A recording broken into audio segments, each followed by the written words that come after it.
ஒரு படம் எப்படி இருந்துச்சு? சூப்பராக இருந்துச்சு. நல்ல என்டர்டெயின்மெண்ட்டாக இருந்துச்சு. அவெஞ்சர்ஸ் அந்த இது மாதிரியே நல்லா பண்ணியிருந்தாங்க. கேப்டன் அமெரிக்கா ரொம்ப எக்ஸ்பெக்ட் பண்ணி பார்த்தேன். லாஸ்ட்டில் வந்து வேறு ஹல்க் வராரு. அது பார்க்க செம்மையாக இருக்குது. நல்லாயிருக்கு, என்டர்டெயின்மெண்ட்டாக இருக்குது. நல்லா என்ஜாய் பண்ணலாம் எல்லாருமே. இது வரைக்கும் இருந்த கேப்டன் அமெரிக்காவை நம்ம ஃபால்கன் ரீப்ளேஸ் பண்ணிடுவாரா? பண்ணிடுவார். நல்லாயிருக்கு. அது அவரோட பார்க்கும்போது இவர் இது டிஃப்ரெண்ட்டாக இருக்குது. இவர் ஸ்டைல் டிஃப்ரெண்ட்டாக இருக்குது. இவரோட பவரும் அவங்க கேப்டன் அமெரிக்காவோட ஸ்டைலும் சேர்ந்து செம்மையாக பண்ணியிருக்காரு. நல்லாயிருக்கு. நிறைய பேர் படம் லேகாக இருக்குது, ஸ்லோவாக இருக்குது அப்படின்னு சொல்கிறாங்க. அது கொஞ்சம் அந்த ஸ்டோரியை கனெக்ட் பண்ணுறதுக்காக கொஞ்சம் ஸ்லோ பண்ணியிருக்காங்க. மற்றபடி வந்துட்டு இது ஃபஸ்ட்டுன்றதுனால கொஞ்சம் ஸ்டோரியை கொஞ்சம் சொல்லி அதுக்கப்புறம் புரிய வச்சு அதுக்கப்புறம் தானே அடுத்து ஆக்ஷன்லாம் பண்ண முடியும். அதனால் ஃபஸ்ட்டுன்றதுனால கொஞ்சம் ஸ்லோவாக இருக்கும். ஆக்ஷன்லாம் நல்லா பண்ணியிருக்காங்க. சூப்பராக இருக்குது, டிஃப்ரெண்ட்டாக இருக்குது. நம்ம கேப்டன் அமெரிக்காவுக்கும் ஹல்க்குக்குமான ஃபைட் எப்படி இருந்துச்சு?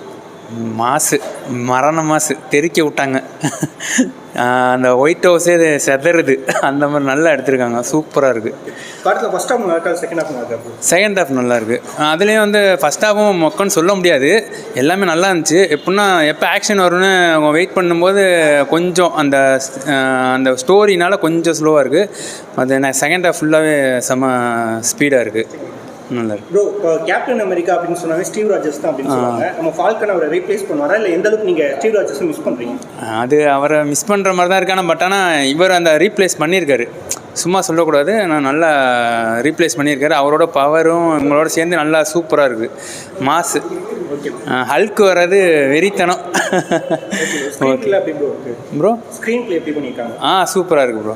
அதான் அந்த ஸ்டோரி கொஞ்சம் சொல்லி அதுக்கப்புறம் ஆக்ஷன் வர்றதுனால கொஞ்சம் ஸ்லோவாக இருக்கும். பட் ஆனால் நல்லா கிளியராக பண்ணியிருக்காங்க. இந்த இது இப்படி பண்ணால் தான் புரியும் ஃபஸ்ட்டுன்றதுனால. நெக்ஸ்ட்டு வர கொஞ்சம் எல்லா அவெஞ்சர்ஸும் வருவாங்கன்ற மாதிரி தான் சொல்லியிருக்காங்க. பார்ப்போம் நெக்ஸ்ட்.